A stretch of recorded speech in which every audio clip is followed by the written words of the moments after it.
wabarakatuh. Nama saya Rahma Sintiawati. Hari ini saya mau ngejelasin tentang rangkaian listrik. Rangkaian listrik itu adalah suatu hubungan sumber listrik dengan komponen-komponen listrik lainnya yang mempunyai fungsi tertentu. Rangkaian listrik itu tersendiri mempunyai 3 hal penting. Yang pertama ada kuat arus, yang kedua ada hambatan atau resistor, yang ketiga ada sumber tegangan. Berdasarkan susunannya, rangkaian listrik itu mempunyai 3 jenis. Yang pertama ada rangkaian seri, yang kedua ada rangkaian paralel atau biasa disebut rangkaian sejajar, yang ketiga ada rangkaian campuran, yaitu gabungan antara rangkaian seri dengan rangkaian paralel. Nah, ketiga jenis rangkaian tadi akan saya bahas satu persatu.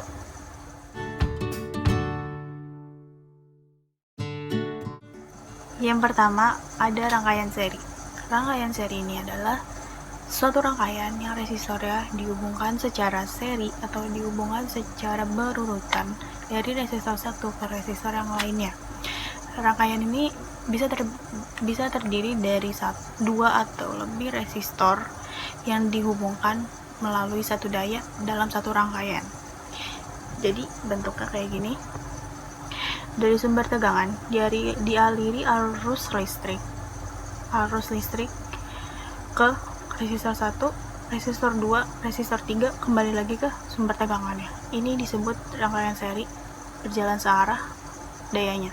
Nah, prinsip rangkaian seri ini pertama, arus listrik ini simbol I dialiri dari sumber tegangan melewati hambatan kembali lagi ke sumber tegangannya. Nah, karena dialiri satu arah, maka I1, I2, dan I3 nilainya sama dengan I yang total. Nah, kemudian ada sumber tegangan yang dialiri berbeda-beda dari hambatan 1, hambatan 2, hambatan 3. Kenapa berbeda-beda? Karena sumber tegangan yang dialiri ini nilainya tergantung hambatan-hambatan yang ada. Yang ketiga, resistor penggantinya. Resistor penggantinya ini di rangkaian seri hanya dijumlahkan dari R1, R2, dan R3, maka didapat rangkaian resistor serinya. Oke, next. Yang kedua ada rangkaian sejajar. Nah, rangkaian sejajar ini biasa disebut dengan rangkaian paralel. Kenapa disebut rangkaian paralel? Karena rangkaian tersebut disusun secara berderet, resistornya disusun secara berderet atau berjajar. Nah, jenis rangkaian ini kayak gini, rangkaiannya kayak gini. Jadi rangkaiannya disusun secara berderet, dialiri arus listrik dari depan, dari awal titik sini bercabang, terbagi 3 resistor, dan terhubung lagi di satu titik ujung kembali ke sumber tegangannya. Jadi prinsip rangkaian paralel karena resistornya terbagi bercabang menjadi 3, jadi jumlah total resistornya itu lebih kecil dari jumlah masing-masing resistornya. Kenapa? Karena cara menghitungnya adalah 1/R total sama dengan 1/R1, 1/R2 ditambah 1/R3, didapat rangkaian paralel. Yang kedua ada arus listrik. Arus listrik kalau secara seri dari ujung sini kembali ke sini itu bernilai sama. Karena ini terdapat satu titik yang menjadi cabang, jadi dari cabang sini terbagi menjadi 3 sesuai dengan hambatan mereka masing-masing. Dan jadi I1, I2, dan I3 ini sama dengan I totalnya, terbagi sesuai dengan hambatan yang ada. Yang ketiga, sumber tegangannya. Sumber tegangan yang ada di rangkaian paralel ini bernilai sama di masing-masing hambatan, karena masing-masing hambatan ini terhubung langsung dengan sumber tegangannya.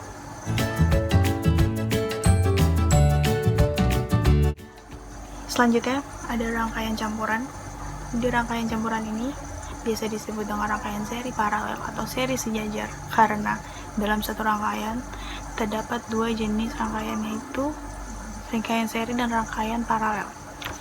Contohnya seperti ini. Nah, rangkaian campuran ini tergabung rangkaian seri dan rangkaian paralel ya. rumus dan ketentuannya sesuai dengan rumus seri dan paralel yang dijadikan satu. Nah, selanjutnya ada contoh rangkaian campuran. Pertama ada satu resistor seri, kedua ada resistor paralel. Nah, cara untuk menentukan resistor campuran ini harus mencari masing-masing resistor di setiap model rangkaiannya. Nah, contoh pertama, ini ada rangkaian paralel, dicari terlebih dahulu. Jadi 1/R2 tambah 1/R3 sama dengan 1/R paralel. Setelah mendapat rangkaian paralel tadi dijumlah dengan rangkaian seri. Setelah dijumlah, mendapatlah resistor campurannya.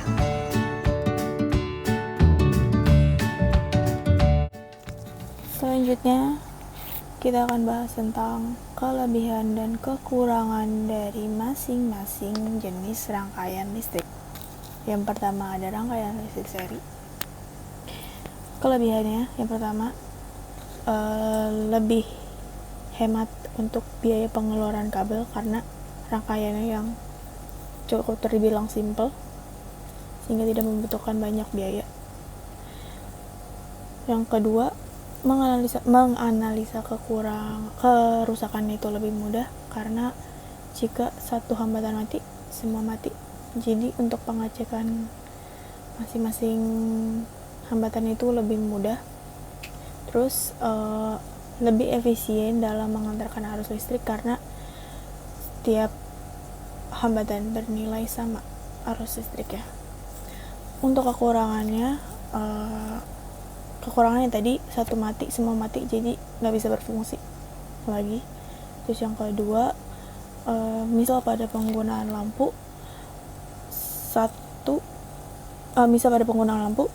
di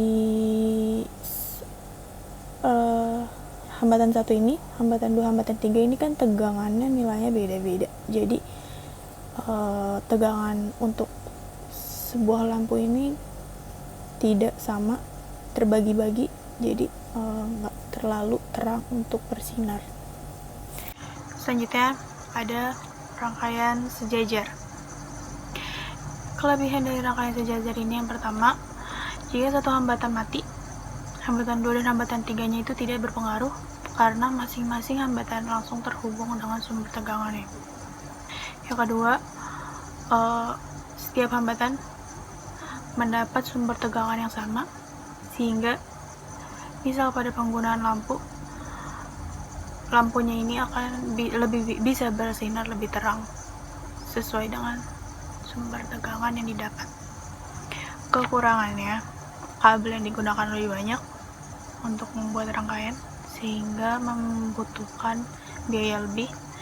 Yang kedua, untuk menganalisa kerusakan lebih sulit karena jika satu mati, duanya enggak, jadi menganalisa itu lebih memakan waktu. Selanjutnya ada rangkaian campuran. Nah, rangkaian campuran ini kelebihannya dimiliki juga oleh rangkaian seri dan rangkaian paralel. Terus karena variasi untuk rangkaian campuran ini lebih banyak, maka rangkaian campuran ini lebih sering digunakan untuk instalasi listrik rumahan. Fungsinya juga lebih efisien untuk digunakan sebagai pemasangan listrik di rumah. Untuk kekurangannya, dia penggunaan dayanya lebih cepat habis sehingga cukup terbilang boros, dan penggunaan kabelnya untuk pemasangan lumayan banyak sehingga memakan biaya lebih. Nah, 3 jenis rangkaian tadi adalah jenis rangkaian yang dibedakan sesuai dengan susunannya masing-masing. Jenis-jenis rangkaian tadi itu memiliki ketentuan, rumus, serta prinsip yang berbeda-beda, sehingga mereka sendiri punya kelebihan dan kekurangannya masing-masing sesuai dengan kegunaannya. Maka dari itu, sekian dari saya. Kurang lebihnya mohon maaf. Wassalamualaikum warahmatullahi wabarakatuh.